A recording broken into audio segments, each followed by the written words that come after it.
جان رکھو کہ دنیا کی زندگی محض کھیل اور تماشا اور زینت و آرائش اور تمہارے آپس میں فخر و ستائش اور مال و اولاد کی ایک دوسرے سے زیادہ طلب و خواہش ہے۔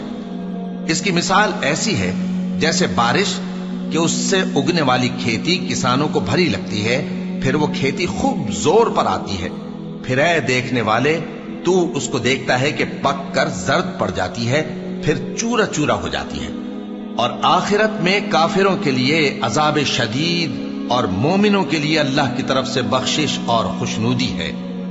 اور دنیا کی زندگی تو دھوکے کا سامان ہے۔ بندو اپنے پروردگار کی بخشش کی طرف اور جنت کی طرف لپکو جس کا عرض آسمان اور زمین کے عرض کا سا ہے، اور وہ ان لوگوں کے لیے تیار کی گئی ہے جو اللہ پر اور اس کے پیغمبروں پر ایمان لائے ہیں۔ یہ اللہ کا فضل ہے، جسے چاہے عطا فرمائے، اور اللہ بڑے فضل کا مالک ہے۔